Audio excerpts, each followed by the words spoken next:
పెట్టుబడులు ఆశించి పోవడం జరిగిందో ఆ పెట్టుబడులు ఆశించిన దానికి సంబంధించిన అధికారులను కూడా వెంబడి తీసుకొని వెళ్ళి గతంలో కూడా తీసుకురావడం జరిగింది.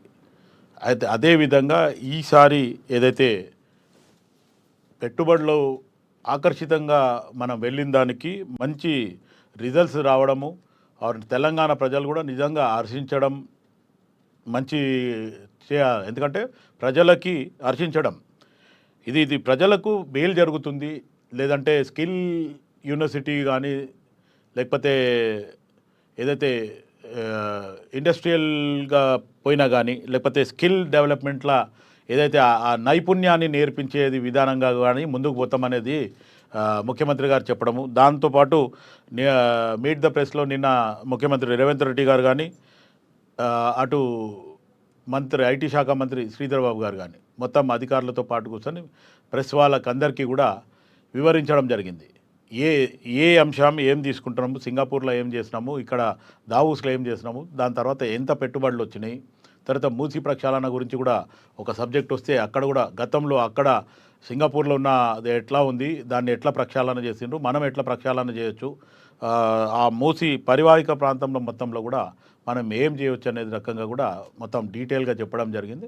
కానీ ఈరోజు మట్టుకు ఏదైతే కాంగ్రెస్ పార్టీ ఆలోచించే విధానం కానీ ముఖ్యమంత్రి గారు ఏదైతే ప్రెస్లో మాట్లాడిన స్టైల్ కానీ అదే కాకుండా శ్రీధర్ బాబు గారు చాలా అర్థమయ్యేలాగా వివరించి మొత్తానికి ఏ ఏ డిపార్ట్మెంట్లో పోయినాము, ఎక్కడ ఏ కంట్రీ పోయినాము, దానివల్ల మనకి ఏం లాభం జరుగుతుంది, ఏమవుతుంది అనే రకంగా వివరించడం జరిగింది. సో ఆ దిశగానే మాట్లాడితే కానీ ఆపోజిషన్ పార్టీ ఈరోజు కూడా అర్థం చేసుకునే మనస్తత్వం కానీ గుణం కానీ లేదు. మొత్తానికి ఒక పైశాచిక ఆనందం పొందాలని వాళ్ళు తెచ్చిండ్రు, వాళ్ళు చేసినప్పుడు చూద్దాము, లేకపోతే వాళ్ళు ఏం చేస్తారు అనే రకంగా ఇంకా కూడా అదే ధోరణిని మాట్లాడడం అది మంచి పద్ధతి కాదు.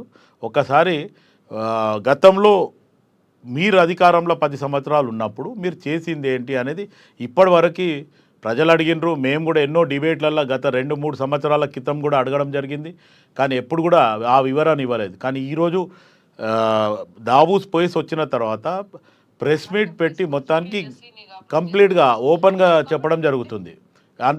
దీనివల్ల ప్రజలకు కూడా అర్థం కావాలా ఏం జరిగింది, ఏం చేసామనేది ఏదైతే వాళ్ళు ఇంకా మొదలు పెట్టకముందే అన్నీ డీటెయిల్గా చెప్పడం జరిగింది. గతంలో మీరు ఎప్పుడన్నా ఈ నిర్ణయం తీసుకొని ఎప్పుడన్నా మీరు డీటెయిల్గా చెప్పినరా? ఈ దిశగా ఎప్పుడు కూడా టీఆర్ఎస్ కానీ బీఆర్ఎస్ కానీ ఆ 10 సంవత్సరాలలో ఎప్పుడు కూడా చేయలేదు. ఈరోజు కాంగ్రెస్ పార్టీ అధికారంలో వచ్చిన తర్వాత ఒక 13-14 మాసాలలో ఈరోజు ఇన్ని రకాలుగా మీరు 10 సంవత్సరాలలో చేయండి 14 నెలలలో ఈరోజు కాంగ్రెస్ పార్టీ ఆ దిశగా అడుగులేస్తుంది, ముందుకు తీసుకుపోతుందంటే ఒక్కసారి ఆలోచించాలా. మేము చేసింది ఏంటి, వీళ్ళు చేస్తుంది అనే రకంగానే వాళ్ళు ముందుకు పోవాలి. కానీ ఆ దిశగా ఎక్కడ మాట్లాడకుండా ఇష్టం వచ్చినట్టు మాట్లాడడము, లేకపోతే మీరు చేస్తారా మేము చూస్తామంటే మీరేం చూసేది ఏముండదు అక్కడ, అంతా చేసేదే. ఎందుకంటే ప్రజలకు మేము ఖచ్చితంగా ఏదైతే హామీలు ఇచ్చినామో హామీల పరంగానే కాంగ్రెస్ పార్టీ ముందుకు పోతుంది. ఇప్పుడు మొన్న 26 జనవరి రోజు కూడా ఏదైతే మిగతా ఏదైతే పథకాలు ఉండేనో ఆ పథకాలన్నింటినీ కూడా పైలట్ ప్రాజెక్ట్ కింద అనౌన్స్ చేయడం జరిగింది. వాళ్ళందరూ కూడా సంతోషంగా ఉన్నారు. అదే దిశగా ఖచ్చితంగా ఇప్పుడు మిగతా వారికి అందరికీ కూడా అదే జరుగుతుంది. శివకుమార్ లాల్ గారు, ఇంకోటి అంశం ప్రధానంగా అంటే ఇక్కడ ఏపీ 2 తెలుగు రాష్ట్రాల వెళ్ళి చాలా ఒక అద్భుతమైనటువంటి సన్నివేశం. అంటే ఇటువైపు మహారాష్ట్ర ముఖ్యమంత్రి ఫడ్నవీస్ కానీ పక్కనున్న రాష్ట్రం ఉన్నటువంటి ముఖ్యమంత్రి చంద్రబాబు, అంటే గతంలో పనిచేసినటువంటి అనుభవం ఉంది ముఖ్యమంత్రి రేవంత్ రెడ్డికి కానీ చంద్రబాబుకి కానీ. సో ఇక్కడ ఒక ప్రశాంతమైనటువంటి వాతావరణం, ఒక హెల్దీ కాంపిటీషన్ లాగా అక్కడ ఉన్నటువంటి పరిస్థితి మనం చూసాం. సో ఇక్కడ పర్యటనలకు వచ్చిన తర్వాత కొంత వేరియేషన్, ఎందుకంటే అపార అనుభవం ఉన్నటువంటి ముఖ్యమంత్రి అక్కడికి వెళ్ళాడు, ఇక్కడ యువ ముఖ్యమంత్రి. సో ఈ స్థాయిలో పెట్టుబడులు తీసుకోవడానికి ఇక్కడ ఉన్నటువంటి కారణాలు, అక్కడ ఉన్నటువంటి రాష్ట్ర పరిస్థితులు కానీ ఇక్కడ పరిస్థితులు కానీ చాలా డిఫరెంట్గా ఉంటాయి. సో ఇక్కడ కొన్ని అంశాల్లో మాట్లాడుతున్నప్పుడు శ్రీధర్ బాబు కూడా మాట్లాడారు. ఒక గ్లోబల్ క్యాపబిలిటీ ఉన్నటువంటి నగరంగా లేకపోతే రాష్ట్రంగా ఏపీని అభివర్ణిస్తూ చంద్రబాబు కానీ లోకేష్ కానీ ఒక అపారమైనటువంటి ఒక విజన్తో ఉన్నారని కొన్ని కీర్తించినటువంటి పరిస్థితి కనిపిస్తుంది. ఈ అంశం కూడా ఇప్పుడు రాష్ట్ర వ్యాప్తంగా చర్చ జరుగుతుంది. ఏంటి అసలు దీని గురించి ఏమంటారు మీరు? రాజశేఖర్ గారు ఒకటేమంటే ఇప్పుడు మనకందరికీ తెలుసు చంద్రబాబు గారి ఎదురుగా ఇటు శ్రీధర్ బాబు గారు కానీ లేకపోతే రేవంత్ రెడ్డి గారు కానీ నిజంగా కూడా చాలా ఏజ్ గ్యాప్ ఉంది, జూనియర్ కూడా. ఇప్పుడు ఆల్మోస్ట్ ఆల్ రాజశేఖర్ రెడ్డి గారు, పి జనార్దన్ రెడ్డి గారు, ఇటు చంద్రబాబు గారు ఆల్మోస్ట్ ఆల్ సేమ్ ఏజ్. వాళ్ళందరూ కూడా 78లోనే ఫస్ట్ టైం ఎమ్మెల్యేగా రావడం జరిగింది. సో ఆ దిశగా ఆలోచిస్తే అనుభవం ఉన్న వ్యక్తికి లేకపోతే అనుభవం లేని వ్యక్తికి కొంచెం ఆ తేడా మటుకు కంపల్సరీ ఉంటుంది. సీనియర్ జూనియర్ది ఏదైతే ఉందో అది ఎప్పటికైనా ఆ జ్ఞానం తేడా ఉంటుంది. ఇప్పుడు మన పాపిరెడ్డి గారు ఉన్నారు మన దగ్గరనే, మన స్టూడియోలో. పాపిరెడ్డి గారి వయసుకి నా వయసుకి కొంచెం ఎట్టి పరిస్థితుల్లో ఒక 10 years తేడా ఉంటుండొచ్చు. ఆ 10 years తేడాలో పాపిరెడ్డి గారు ఏదైతే ఉన్న అనుభవం కానీ జ్ఞానం కానీ నాకు బహుశా కొంచెం తక్కువ ఉండవచ్చు. ఆ రకంగా చంద్రబాబు గారికి కానీ రేవంత్ రెడ్డి గారు కానీ ఆ గ్యాప్ ఉంది, లేదంటలేం. కానీ ఇక్కడ మనకు ఒకటే ప్లస్ పాయింట్ ఏంటంటే తెలంగాణలో హైదరాబాద్ అనేది ఒక బ్రాండ్ ఇమేజు. తెలంగాణ రాష్ట్రంలో అన్ని వాతావరణాలకి ఇది అనువుగా ఉంటుంది, ఏ ఇబ్బందులు ఉండవు. ఇక్కడ భూకంపం కానీ లేకపోతే ఇంకా వేరే ఇబ్బందులు ఏముండవు, ల్యాండ్ కానీ లేకపోతే ఈడ సముద్రాలు కూడా లేవు. కాబట్టి ఎట్టి పరిస్థితుల్లో ఇది సేఫెస్ట్ ప్లేస్ అనే రకంగా ఈరోజు ఆలోచించడం కాదు. ఇది గతంలో కూడా ఏదైతే సెకండ్ క్యాపిటల్ పెట్టాలనేది కూడా ఒక 20 ఏళ్ళ కిందనే ఇది ఒక నిర్ణయం కూడా రావడం జరిగింది. మళ్ళీ వెనక్కిపోవడం కాదు, ఎందుకంటే ఇది this is the safest place ఉన్న పరంగా. అయితే ఇక్కడ ఇంకొకటి ప్రతిపక్షాలు కానీ లేకపోతే మన డిబేట్ పాయింట్లో కూడా కొంతమంది విశ్లేషకులు చెప్పినటువంటి మాట ఏంటంటే గతంలో 40,000 ఒప్పందాలు చేసుకున్నారు, 40,000 ఒప్పందాలు చేసుకుని వచ్చారు ఫస్ట్ దావోస్ పర్యటనకి వెళ్ళిన తర్వాత. అదొక రికార్డుగా ఉన్నటువంటి నేపథ్యంలో ఎందుకు దానికి సంబంధించినటువంటి శ్వేతపత్రాలు ఎన్ని ప్రాజెక్టులు ఇప్పుడు నడుస్తున్నాయి, ఏంటి దీనికి సంబంధించినటువంటి సమాచారం ప్రభుత్వం ఇచ్చుంటే బాగుండేది. అంటే ఒప్పందాలు చేసుకోవడం అనేది ఒక ఎత్తు అయితే దాన్ని అనుసరించి దాన్ని అమలు చేయడం అనేది కూడా ప్రభుత్వంపై అంతే బాధ్యత ఉంటుంది. గతంలో జరిగినటువంటి ఒప్పందాలు ఎన్ని జరుగుతున్నాయి అనేది కూడా ఒక ప్రశ్న వచ్చింది.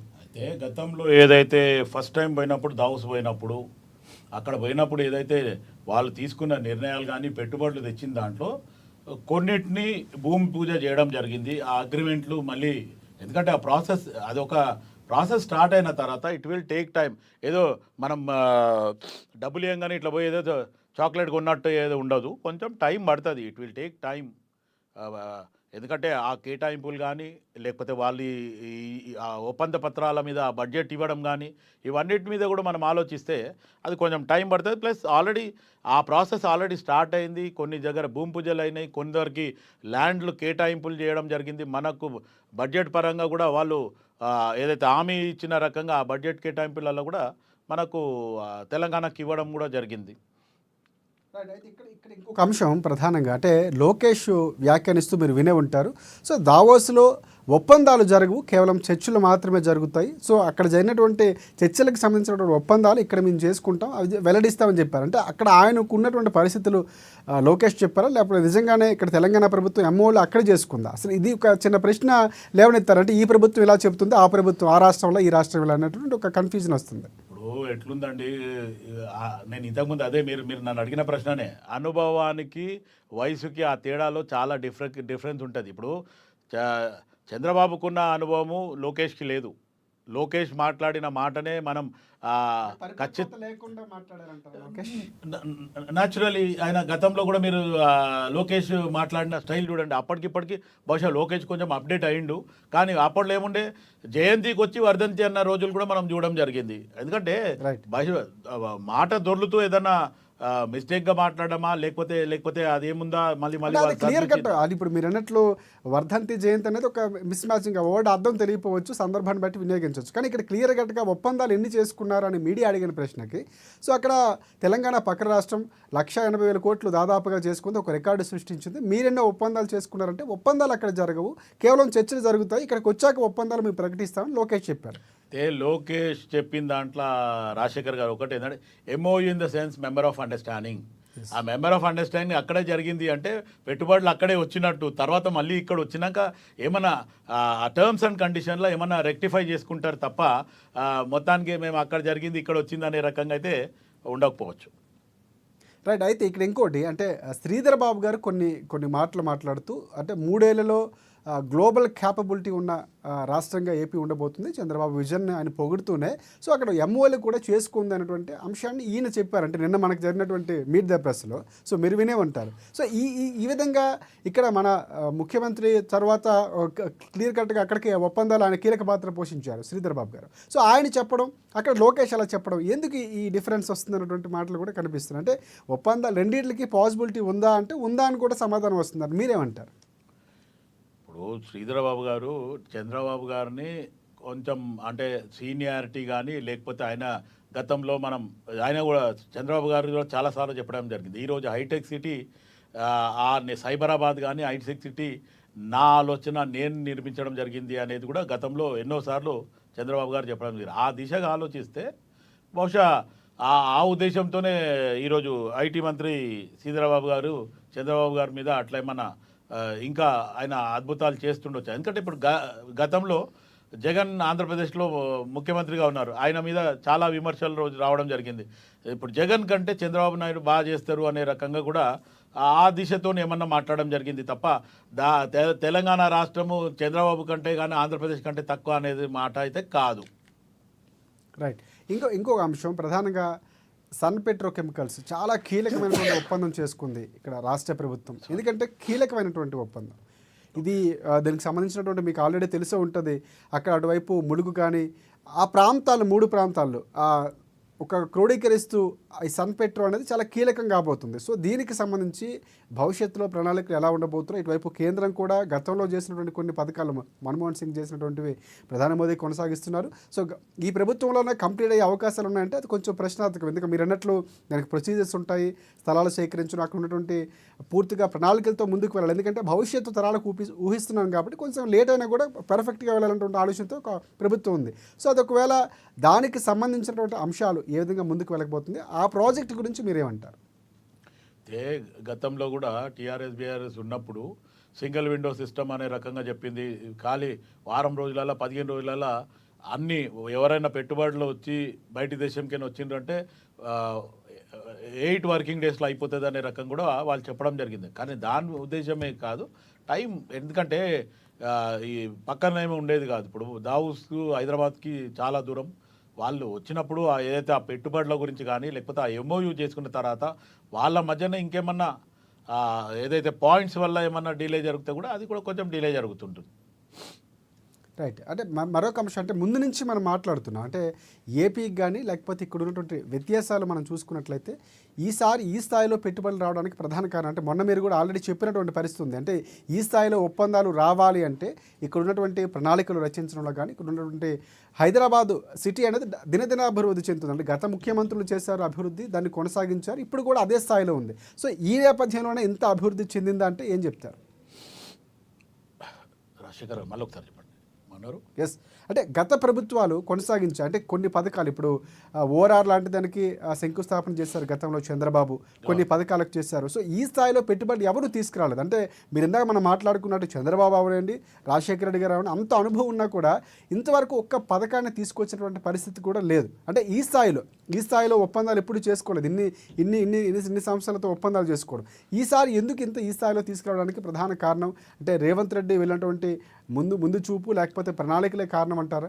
ఎందుకంటే గతంలో ఏం జరిగింది అనేది కూడా రేవంత్ రెడ్డి గారి సబ్జెక్ట్గా ఆలోచిస్తే ఆయన ఒక జడ్పీటీసీ నుంచి ఎదిగిన వ్యక్తి, గ్రామీణ స్థాయి నుంచి వచ్చిన వ్యక్తి. అది అక్కడ ఏం జరుగుతుంది, ఏమైంది, గతంలో ఏం జరిగింది, లేకపోతే ఆయన ఎమ్మెల్సీ అయిన తర్వాత కూడా ఏదైతే గతంలో టీడీపీలో ఉన్నప్పుడు కూడా మొత్తానికి ఆ ప్రభుత్వాలు కానీ కాంగ్రెస్ పార్టీ ప్రభుత్వం కానీ గతంలో ఉన్న టీడీపీ ప్రభుత్వం కానీ ఏం చేసింది, తర్వాత మొన్న టీఆర్ఎస్ బీఆర్ఎస్ వచ్చిన తర్వాత ఈ 10 సంవత్సరాలలో ఏం చేసింది, నేనేం చేయాలా, వీళ్ళందరికంటే నేను ఇంకేమన్నా డిఫరెంట్గా చేస్తే బాగుంటుందనే ఉద్దేశంతో కూడా ఆయన ఇప్పుడు ఏదైతే స్కిల్ యూనివర్సిటీ ఒకటి తీసుకున్నా, ఇంటిగ్రేటెడ్ స్కూల్ తీసుకున్నా, ఇటువంటివన్నీ ఆలోచిస్తే పాత ముఖ్యమంత్రులకి ఈ ముఖ్యమంత్రికి కొంచెం ఆలోచించే విధానంలో ఇంకో కొంచెం చురుగ్గా ఆలోచిస్తున్నారు అనే రకంగా కూడా మొన్న ఏదైతే గురుకులాలలో కూడా ఇబ్బంది జరిగింది గత 10 సంవత్సరాల నుండి చాలా ప్రాబ్లం అయిందని చెప్పి మాట్లాడినప్పుడైతే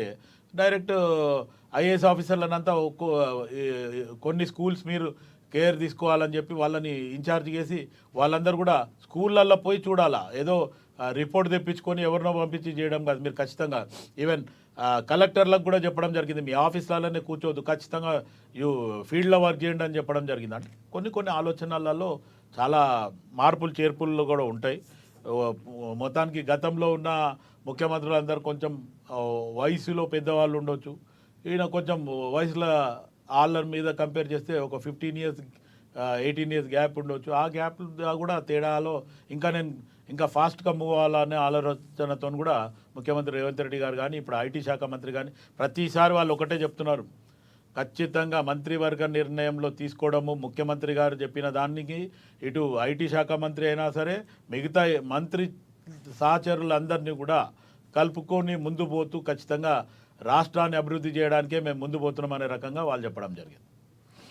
రైట్ రైట్ అది ఇంకొక అంశం. అంటే ఏపీకి సంబంధించి కూడా పూర్తి స్థాయిలో అంటే 90 రోజుల్లోనే వైజాగ్లో మేము ఒక టీసీఎస్ను ఏర్పాటు చేయబోతున్నామని లోకేష్ కూడా చెప్పినటువంటి పరిస్థితి కనిపిస్తుంది. ఇటువైపు రెండు రాష్ట్రాలకు సంబంధించి ఖచ్చితంగా కంపేర్ చేసేటటువంటి ఒక ధోరణి అయితే ఖచ్చితంగా ఉంటుంది. ఎందుకంటే రెండు రాష్ట్రాల ముఖ్యమంత్రులు అక్కడికి వెళ్ళారు, ఉన్నటువంటి పరిస్థితి కానీ సో అక్కడ ఒప్పందాలు ఏం చేయబోతున్నాయి ఏపీ ప్రభుత్వం అనేది ఒక రకంగా ఆలోచన ఉన్నటువంటి పరిస్థితి కనిపిస్తుంది. ఇక్కడ మన తెలంగాణకు వచ్చేటప్పటికి ఇందాక మనం సన్పేటర్ గురించి మాట్లాడుకున్నాం, చాలా కీలకమైనటువంటి ఒప్పందం అది.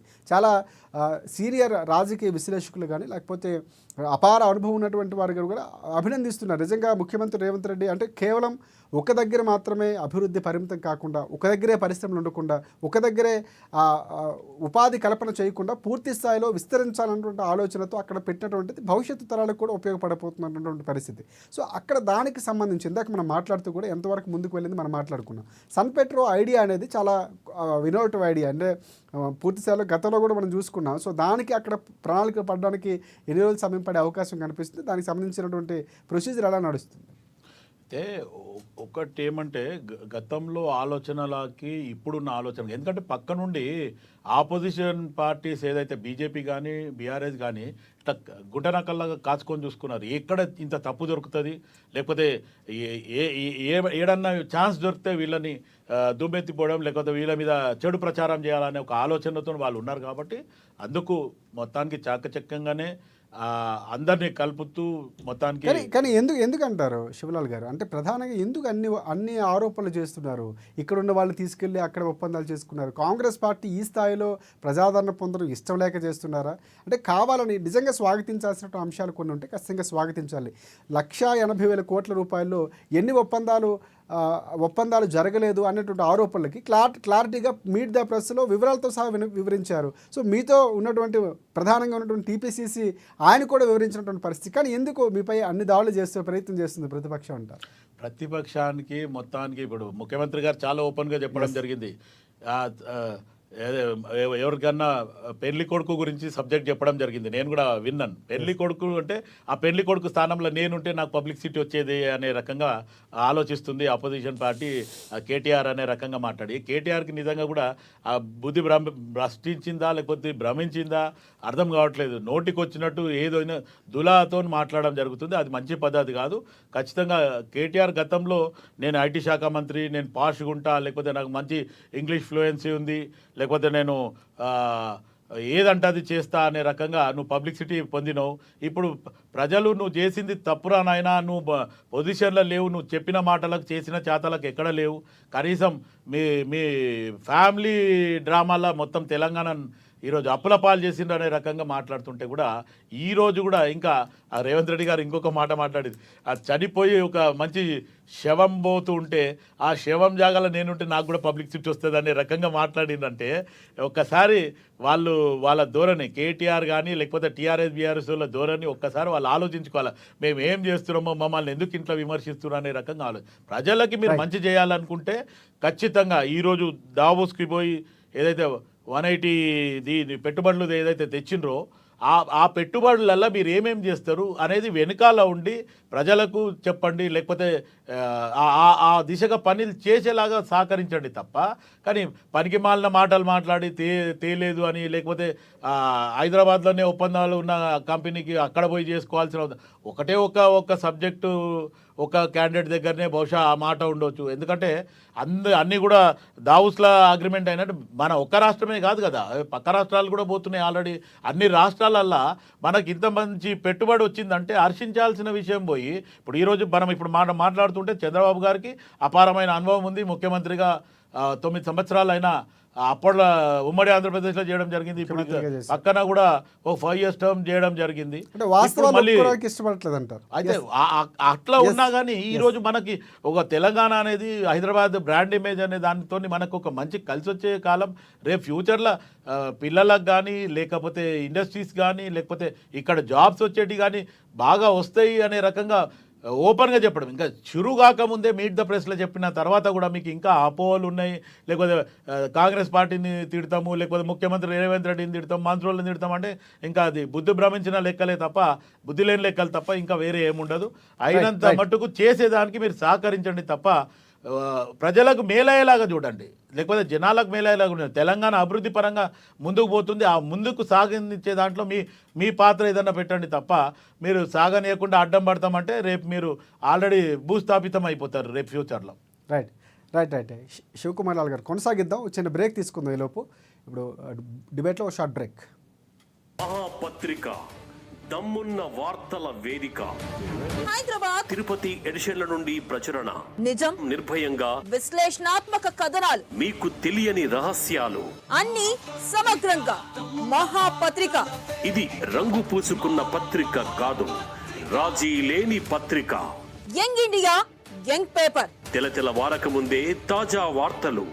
ఈ paper website, WhatsApp, YouTube, Twitter, Facebook, Instagram.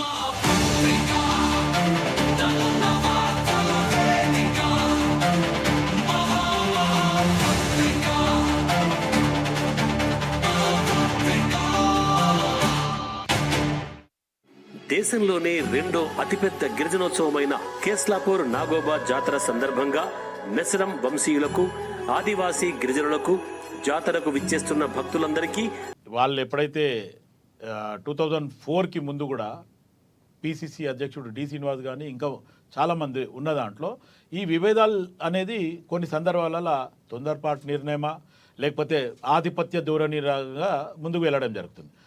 ఆ సబ్జెక్ట్ వెళ్ళినప్పుడు గతంలో 2004లో కూడా రాజశేఖర రెడ్డి గారు పాదయాత్ర చేయడం జరిగింది. అక్కడ ఇద్దరు డైరెక్ట్ ముఖ్యమంత్రి కావడానికి అర్హులు అనే రకంగా అటు హైకమాండ్ మా కాంగ్రెస్ పార్టీకి ఒక ఆల్ ఇండియా కాంగ్రెస్ కమిటీ అనేది ఒక హైకమాండ్ ఉంది, మిగతా వాళ్ళకి అది లేదు కాబట్టి వాళ్ళ ఆ రకం. బీజేపీకి ఉన్న బీజేపీ వాళ్ళు ఈ పరిస్థితిలో ఉండదు, కాంగ్రెస్ పార్టీలో కొంచెం స్వేచ్ఛ యొక్క కాబట్టి అట్లా జరిగింది. అప్పుడు పీజేఆర్ గారు ముఖ్యమంత్రి అవుతారు లేకపోతే రాజశేఖర రెడ్డి గారు ముఖ్యమంత్రి అవుతారన్న ఆ సందిగ్ధంలో ఫైనల్గా హైకమాండ్ ఒక నిర్ణయం ఏం తీసుకుంది, పాదయాత్ర చేసిండు, దాంట్లో ఆయనకు ఒక ఎక్కువ క్రెడిట్ వచ్చింది కాబట్టి రాజశేఖర రెడ్డి గారిని ముఖ్యమంత్రి చేయాలా అనే రకంగా అప్పుడు ఒక నిర్ణయం అయింది. సో అప్పుడు కూడా గాంధీ భవన్లో కానీ కొంచెం మాకు పదవులు రాలేదనో లేకపోతే ఇదో జనరల్గా నాయకులు కానీ కార్యకర్తలు కానీ వాళ్ళ ఫాలోవర్స్ కానీ కొన్ని ఇబ్బందులు జరుగుతాయి. ఆ రకంగా మొన్న కూడా కాంగ్రెస్ పార్టీ అధికారం. రైట్ శివలాల్ గారు మనతో పాటు ఇందాక అందుబాటులో రాలేదు విశ్లేషకులు, మనకి రాజకీయ విశ్లేషకులు పాపిరెడ్డి గారు మనకి ఫోన్ లైన్లో సిద్ధంగా ఉన్నారు. ఎస్ నమస్కారం పాపిరెడ్డి గారు. నమస్కారం రాజశేఖర్. ఎస్ అంటే ప్రధానంగా ఈరోజు మిమ్మల్ని చూడలేకపోతున్నాం కానీ వినగలుగుతున్నాం. అంటే ప్రధానంగా డిబేట్ చూస్తూనే ఉంటారు. చెప్పండి విషయం చెప్పండి, మాట్లాడు. ఎస్ అంటే రాజకీయాల్లో ఎప్పుడు కూడా శాశ్వతమైనటువంటి బంధాలు ఉండవు, కానీ ఇక్కడ కొన్ని శాశ్వతమైనటువంటి బంధాలు వినిపిస్తున్నాయి. ఇక్కడ ఒక చిన్న అంశం ప్రధానంగా ఏపీలో చూసుకుంటే ఒప్పందాలు మాత్రమే దావోస్లో జరగవు, చర్చలు జరుగుతాయని చెప్పారు లోకేష్. ఇక్కడికి వచ్చాక ఒప్పందాలు చేసుకొని వచ్చామని చెప్పేసి నిన్న మీట్ ద ప్రెస్లో క్లియర్ కట్గా తెలంగాణ ప్రభుత్వం సీఎం రేవంత్ రెడ్డితో పాటుగా వివరించారు. సో ఇక్కడ అంటే ఒప్పందాలు జరుగుతాయి, ఎంఓయూలు అంటే ఏంటి, అసలు దీని మీద ఒక సందేహం ఉన్నటువంటి పరిస్థితి కనిపిస్తుంది. అంటే లోకేష్ చెప్పిన మాటలకి ఇటువైపు ఒప్పందాలు చేసుకుని ఒప్పందాలు ఒక చిట్టా క్లియర్ కట్గా వినిపించే ప్రయత్నం చేసింది తెలంగాణ ప్రభుత్వం. సో దానికి వ్యత్యాసం ఏ విధంగా చూడొచ్చు అంటారు? ఇప్పుడు ఒకటి రాజశేఖర్ గారు, అందరూ కూడా గమనించాల్సింది ఏంటంటే పెట్టుబడులు పెట్టడము, ఒక పెద్ద వ్యవస్థను స్థాపించడం అంటే కొంత సమయం పడుతుంది. ఫస్ట్ స్టెప్ ఏంటంటే దానిలో మేము మీ దగ్గరకు వచ్చి, అంటే మీ రాష్ట్రానికి వచ్చి మేము ఇంత పెట్టుబడి పెడతాము, ఈ వస్తువులు ఈ సర్వీసెస్లో మేము పెడతామని ఒక ఫస్ట్ అంటే ఒక స్థూలమైన అంగీకారం, అంటే మేము మీ దగ్గర రావడానికి మేము సుముఖంగా ఉన్నాం వస్తున్నామని చెప్పడం. అది మొదలు. అది అయిన తర్వాతనే మిగతా కార్యక్రమం అంతా అవుతుంది. దానికి ఈ సంబంధిత రాష్ట్రం ఉంటుంది, మీకు అన్ని విధాలా మేము సహాయ సహకారాలు అందిస్తాం, మీకు ఎటువంటి ఏవి వసతులు కావాలి, ఎటువంటి విషయాలు కావాలి అన్నీ కూడా మేము మీకు అందజేస్తామని వీళ్ళు చెప్పడం జరుగుతుంది. తర్వాత అనేక ఏది దఫాలు చర్చలు జరుగుతాయి. వాళ్ళు ఉన్న ఇబ్బందులు వాళ్ళు చెప్తారు, వీళ్ళు ఏ విధంగా దాన్ని సవరించాలి, ఇవన్నీ కూడా కొంత టైం పడుతుంది.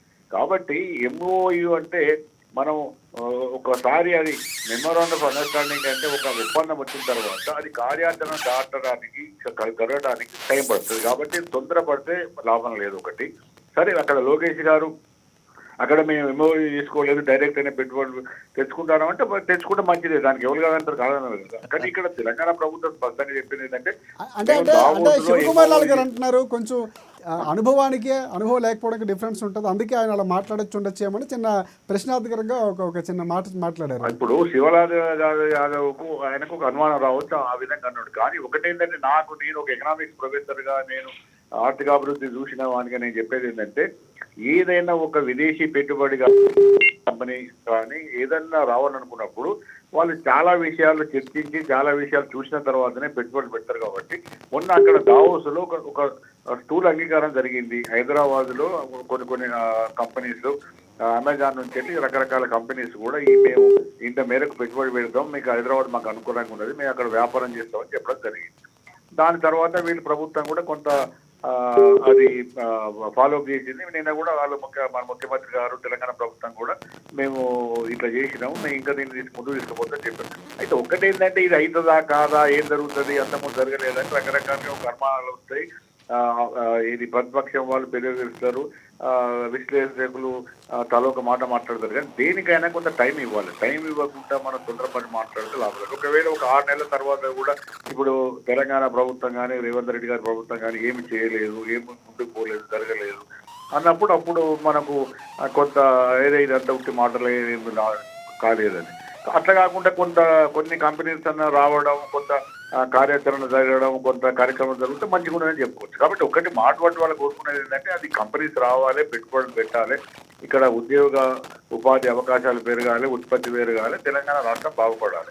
కాకపోతే దానికోసం జరిగే అనేకమైన ఈ ఏదైతే ప్రయత్నాలు ఉంటాయి అవి నిరంతరంగా జరగాలి. మేమేం కోరుకునేది ఏంటంటే ఇది ఒక MOU ఇప్పుడు మన దావోస్ వచ్చేంత మాత్రమే కాకుండా తర్వాత అనేక దఫాలుగా వాళ్ళతో కలవాలి, దానికి ఒక స్పెషల్ టీమ్స్ ఏర్పాటు చేసుకోవాలి. ఇప్పటికే ప్రభుత్వం ఏర్పాటు చేసుకున్నది. నిరంతరంగా వాళ్ళతో సంభాషణ జరగాలి. వాళ్ళకి ఎటువంటి అవసరాలు ఉన్నాయి, ఎటువంటి అనుమానాలు ఉన్నాయి, ఇంకా వాళ్ళకి ఎటువంటి కోరికలు ఉన్నాయి, అవన్నీ కూడా వాళ్ళకు చెప్తా అంటారు. వీళ్ళు దాన్ని సిస్టమేటిక్ గా దాన్ని ముందుకు తీసుకుపోయి రెడ్డిమిజం అంటే ఈ పరిపాలన పరమైన ఏమైనా అడ్డంకులు లేకుండా వాళ్ళకు పెట్టుబడులకు అవసరమైన అవస్థానం అంటే నీళ్లు కానీ, భూమి కానీ, కరెంటు కానీ, ఇంకా లేకపోతే అనుమతులు కానీ ఇవన్నీ కూడా ఇవ్వడానికి ఇప్పుడు తెలంగాణ ప్రభుత్వం కొంత పెద్ద ఎత్తున అది ముందుకు చేయగలరు, తప్పకుండా వస్తాయి. కాబట్టి అక్కడ ఇప్పుడు ఆంధ్రప్రదేశ్ ప్రభుత్వానికి పాపిరెడ్డి గారు ఆంధ్రప్రదేశ్ ప్రభుత్వానికి సంబంధించి అంటే ఇక్కడ మంత్రి శ్రీధర్ బాబు కొన్ని మీట్ ద ప్రెస్ లో కొన్ని వ్యాఖ్యలు చేశారు. అది ఒక సపోర్టివ్ గానే మాట్లాడారు. చంద్రబాబుకు ఉన్నటువంటి విజన్ ఆయన పొగుడుతూ అక్కడ లోకేష్ చెప్పినటువంటి అంశాలు కూడా ప్రస్తావించారు. అక్కడ ఇంకోటి ప్రధానంగా గ్లోబల్ ఫెసిలిటీస్ ఉండబోతున్నాయి, గ్లోబల్ క్యాపబిలిటీ ఉంది ఏపీకి అని ప్రశంసిస్తూనే 3 ఏళ్ళలో ఎక్కువగా పెట్టుబడులు తీసుకొచ్చే ప్రయత్నం చేస్తుంది, ఆ అనుభవం కూడా పనికొస్తున్నటువంటి వ్యాఖ్యలు చేశారు. అంటే ఈ వ్యాఖ్యలు ప్రెస్లో కేవలం మీడియా అడిగిన ప్రశ్నలకు సమాధానంగా చూడాలంటారు, ఈ రాజకీయ వ్యూహం ఉండే అవకాశం ఉందంటారా?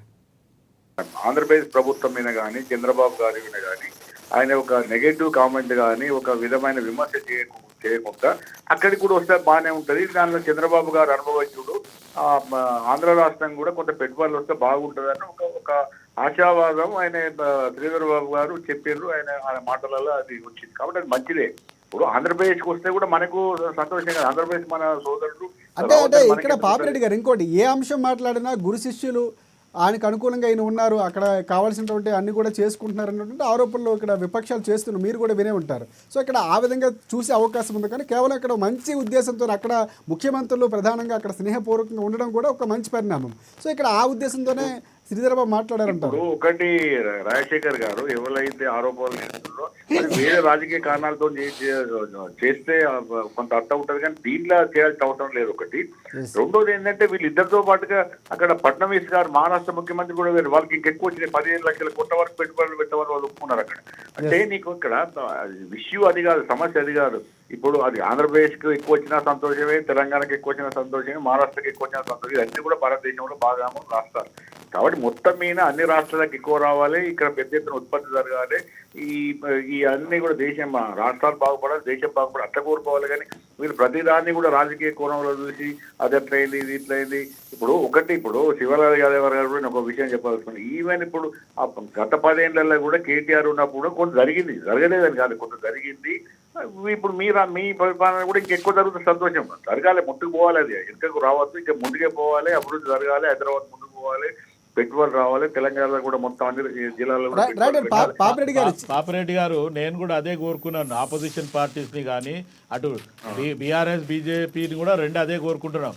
ఈరోజు పెట్టుబడులు ఎక్కువ వచ్చినాయి, అది ఆ దిశగా ముందుకు పోయేలాగా అడుగులు వేసేలాగా మీరు కూడా సహకరించండి. ప్రజలకు కానీ తెలంగాణ రాష్ట్ర అభివృద్ధికి కానీ లేకపోతే ఇండస్ట్రీస్ రావాలని, లేకపోతే స్కిల్ ఏదైతే డెవలప్మెంట్ అని ఏదైతే కావాలనుకుంటున్నారో అవన్నిటికీ కూడా మీ సహకారం ఉండి పనిచేయండి తప్ప వ్యతిరేకించడం మానేయండి అని చెప్పడం జరిగింది. శివరాజు గారు వాళ్ళు వ్యతిరేకించినంత మాత్రాన జరిగే నష్టం ఏం లేదు. కాకపోతే ఇక్కడ గురుతర బాధ్యత, పెద్ద బాధ్యత ముఖ్యంగా మీ ప్రభుత్వం మీద ఉంటుంది. ఎందుకంటే ఈ పెట్టుబడులను ఆకర్షించడంలో ఎదురయ్యే అనేకమైన సమస్యలు మీ ప్రభుత్వమే అది పరిష్కరించాల్సి ఉంటుంది. కాబట్టి అది పరిష్కరించుకుంటూ పోయి వాళ్ళు సరే ప్రతిపక్షాలు ఏదో ఒకటి అంటారని దాని మీద పూర్తిగా మనం ఫోకస్ పెట్టకుండా, దాని మీద పెద్ద ఆలోచించకుండా సరే వాళ్ళు అంటారు అనుకుంటున్నారు. కానీ దాన్ని ప్రతిపక్షాలు ఏవైతే అంటున్నారో అవి అబద్ధమని మేము ప్రూవ్ చేస్తాము, మేము నిరూపిస్తాము, మేము అనుకున్నదే సాధిస్తామని మీ పట్టుదల కట్టుకుంటే మేము ప్రభుత్వం చేయగలిగితే వాళ్ళు అంటారు పోతుంది. మామూలుగా అంటే ఏముంటుంది, మీరు నిజంగా పెట్టుబడులు వచ్చి ఇక్కడ స్థాపించడానికి బీజేపీ కానీ బీఆర్ఎస్ మాటలు ఎవరు పట్టించుకుంటారు? లేదంటే పాపిరెడ్డి గారు ఇప్పుడు కాంగ్రెస్ పార్టీ అధికారంలో వచ్చి ఈ 14 మాసాలలో 14 నెలల్లో కూడా ప్రతిసారి కాంగ్రెస్ పార్టీ ఏది చేస్తే దాని మీద వాళ్ళు విమర్శలే కుప్పిస్తున్నారు తప్ప గతంలో 10 సంవత్సరాలలో మేము చేయలేంది వీళ్ళు 14-15 మాసాలలోనే వీళ్ళు చేసిండ్రు అనే రకంగా ఆలోచన లేదు. నేను ఏమంటున్నా అంటే అయినంత మటుకు ఈరోజు నిన్న మీట్ ద ప్రెస్లో ఐటీ మంత్రి శ్రీధర్ బాబు గారు కానీ చాలా ఓపెన్గా డీటెయిల్గా చెప్పడం జరిగింది. ఇటు ముఖ్యమంత్రి రేవంత్ రెడ్డి గారు కూడా ఎక్కడెక్కడ ఏమైంది ఆ ఒప్పందాలతో సహా ప్రూఫ్ చూపించడం జరిగింది. ఇంకా అంతకంటే ఇంకా ముందుకు పోవడానికి సమయం అయితే పడుతుంది, ఏదో రాత్రి ఒక పని కాదు. నేను ఒక ఎకనామిక్స్ ప్రొఫెసర్గా నేను అర్థశాస్త్రం చదివి అభివృద్ధి మొత్తం చూసినట్టుగా చెప్తున్నా. ఏది కూడా ఓవర్ నైట్ అంటే అర్ధరాత్రి కాదు. అభివృద్ధి అనేది చాలా దీర్ఘకాలకు సంబంధించింది, పెద్ద పెద్ద పెట్టుబడులు. ఇప్పుడు ఇక్కడ ఒకటి బాబురెడ్డి గారు ఇక్కడ ఉన్నటువంటి వాళ్ళు మళ్ళీ చేసుకునే ఒప్పందాలు అక్కడ తీసుకెళ్లి మళ్ళీ ఒప్పందాలు చేసుకున్నటువంటి విమర్శలు బీజేపీ బీఆర్ఎస్ చేస్తున్నారు. దానికి ఏమైనా అవకాశం ఉందంటారా? అలాంటి జరిగినటువంటి పరిస్థితి ఉందంటారా? ఏ విషయంలో? ఇక్కడ ఉన్నటువంటి వాళ్ళే గతంలో ఒప్పందం చేసుకున్న వాళ్ళే మళ్ళీ దావోస్ తీసుకెళ్లి మళ్ళీ ఒప్పందాలు చేసుకున్నారు. అవి ఎక్కువ పెట్టుబడులుగా మొన్న ఒక సిద్ధాంతం చెప్పారు, ఏ నుంచి బీకి మళ్ళీ రోడ్ వేసి మళ్ళీ బీ నుంచి ఏఎస్కి ఒకే రోడ్డుని 2 రకాలుగా చూపించే ప్రయత్నం. ఇప్పుడు అదేనండి నేను చెప్పేది. ఇప్పుడు శివలాల్ యాదవ్ గారు కానీ మిగతా కాంగ్రెస్ ప్రభుత్వాన్ని చెప్పేది ఏంటంటే మీ సిద్ధశుద్ధి, మీ శక్తి సామర్థ్యాలు ఏవైతే మీరు ఇప్పుడు పెట్టుబడులు వాళ్ళు అక్కడ దావోసులో పెట్టమని ఒప్పుకున్నారో దాన్ని ఏదో ఒక రూపకంగా కార్యాచరణలోకి తీసుకొచ్చి పెట్టుబడులు ఇక్కడ పెట్టగలిగితే రేవంత్ రెడ్డి గారికి ఒక పెద్ద పేరు వస్తుంది. వీళ్ళు ఏమనుకున్నా కూడా బీఆర్ఎస్ కానీ బీజేపీ ఏమనుకున్నా కూడా జనాలు పట్టించుకోరు. అక్కడ వీళ్ళకి ఇట్లా ఉంటారంటే వాళ్ళు పట్టుకొచ్చేది అభివృద్ధి చేస్తారని కనబడతలేదు జనాలు అంటారు. కాబట్టి జనాలు అంటారు, వీళ్ళు కాంగ్రెస్ వాళ్ళు అనాల్సిన అవసరం లేదు. కానీ అది కేవలం మాటల మట్టుకే ఉండి చేతల రూపం కార్యాచరణ రూపం దాల్చలేదు అనుకో, అప్పుడు మాత్రం అపోజిషన్లో అప్పుడే చెప్పినాం అని వీళ్ళు అంటారు. కాబట్టి ఇప్పుడు ఏంటంటే గురుతర బాధ్యత పెద్ద ఏదైతే వీళ్ళకి ప్రయత్నం ఉంటుందో అది ఒక ప్రయత్నం చేసినారు. ఆ ప్రయత్నాన్ని వాళ్ళు ఎంత ముందుకు తీసుకుపోయి నా ఉద్దేశంలో 180,00,000 కోట్లలో 1,00,000 కోట్లు వచ్చినా చాలా గొప్ప విజయం. అది చాలా విజయం, అది మామూలు విజయం కాదు. సగం వచ్చినా కూడా పర్ఫెక్ట్ గా ఎగ్జిక్యూట్ అయ్యి పరిశ్రమ వస్తే కూడా అభివృద్ధి చెందుతుంది అంటారు. పాపిరెడ్డి గారు కంక్లూడ్ చేసేయండి. కాబట్టి ఇప్పుడు ఏంటంటే ఇప్పుడు దీని మీద ఏదైనా వాళ్ళకి ప్రభుత్వానికి సమయం ఇవ్వాలి. సమయం ఇవ్వకుండా ఇప్పుడు ఒక విధంగా కాంగ్రెస్ ప్రభుత్వం, కాంగ్రెస్ పార్టీ కూడా అప్పుడు కేటీఆర్ పోయి వచ్చినప్పుడు కూడా ఏమైంది ఉట్టిన పోయి వచ్చినందుకు వీరు కూడా అంటే నేను ఇప్పుడు చూస్తున్న రాజకీయ పార్టీల యొక్క ద్వంద్వ ప్రమాణాలు, ఏ రాజకీయ పార్టీ అని చెప్తలేను, అన్ని రాజకీయ పార్టీలు కూడా ప్రతిపక్షంలో ఉంటే ఒక మాట మాట్లాడుతుంది, అధికారంలోకి వచ్చిన తర్వాత ఒక మాట మాట్లాడుతుంది. కానీ అవి కాకుండా నేను ప్రభుత్వ పరంగా చూస్తున్నాను. ఒకవేళ రేవంత్ రెడ్డి కాంగ్రెస్ ప్రభుత్వం అని కాకుండా తెలంగాణ ప్రభుత్వంగా ఆయన విజయవంతం సాధిస్తే తెలంగాణ ముఖ్యమంత్రిగా అది కాంగ్రెస్ కు మంచి పేరు వస్తుంది, తెలంగాణకు లాభం అవుతుంది, ఆయనకు కూడా వ్యక్తిగతంగా లాభం అవుతుంది. కాబట్టి మా అవసరం కోరుకునేది ఏంటంటే తెలంగాణ బాగుపడాలనుకుంటే ఇవన్నీ ఏవైతే ఉన్నాయో అవన్నీ ముందుకు పోవాలి, ఇవి రాజకీయాలకు అతీతంగా కూడా తెలంగాణ అభివృద్ధి సాధించాలనేది మేము కోరుకుంటున్నాం. రైట్ థ్యాంక్ యూ పాపిరెడ్డి గారు. ప్రధానంగా చర్చలో పాల్గొని మీ అభిప్రాయం తెలియజేసినందుకు. అసలు శివకుమార్ గారు చెప్పండి, అంటే పూర్తిగా ప్రభుత్వం ఒక కృతనిశ్చయంతో వెళ్తున్నటువంటి పరిస్థితి, దానికి సంబంధించి కూడా నేను క్లారిటీగా చెప్పారు. పాపిరెడ్డి గారు కూడా సో 1,80,000 కోట్లు కాకపోయినా 1,00,000 వచ్చినా కూడా అంటే పర్ఫెక్ట్గా ఎగ్జిక్యూట్ అవ్వగలిగితే అపారమైనటువంటి అభివృద్ధి జరగబోతుంది, ఇక్కడ ఉపాధి అవకాశాలు కల్పించబోతుంది. కాంగ్రెస్ పార్టీ ఆ విధంగా సక్సెస్ అయింది, ముందుకు వెళ్ళాలని కోరుకుంటున్నారు, మీరేమంటారు? ఖచ్చితంగా కాంగ్రెస్ పార్టీ ఏదైతే మార్పు కావాలి, కాంగ్రెస్ రావాలి అనే నినాదంతో ముందుకు పోవడం జరిగింది. ఎలక్షన్లో ప్రజలు కూడా మమ్మల్ని గెలిపించడం జరిగింది. కాంగ్రెస్ పార్టీ ఈరోజు అధికారంలోకి వచ్చి 14 మాసాలు అయింది. ఈ 14 మాసాలలో కూడా నిజంగా కూడా కాంగ్రెస్ పార్టీ ఇచ్చిన హామీలపైన ప్రజలకు మేలు జరగాలని ఆలోచించడం జరుగుతుంది. గతంలో కూడా ముఖ్యమంత్రి గారు ఓపెన్గా చెప్పడం జరిగింది, ఆ పిల్లగాడు ముఖ్యమంత్రిగా ఉన్నప్పుడు మంచి జరిగింది అని ప్రజలు అనుకుంటే చాలు. అంటే ఆయన వయసులో కొంచెం చిన్నోడిని, చాలా యంగ్ ఏజ్లో నేను సీఎం అయినా కాబట్టి ప్రజలకు నేను మంచిగా చేస్తే బాగుంటే ఇంతకంటే పెద్ద పదవి నాకు అవసరం లేదు అని చెప్పడం కూడా జరిగింది. దాంతోపాటు ఇప్పుడు ఇది టీం ఏదైతే మినిస్ట్రీ, కౌన్సిల్ ఆఫ్ మినిస్టర్స్ ఏదైతే ఉందో అందరూ కూడా కలిసి కట్టుగానే ముందుకు పోతున్నారు.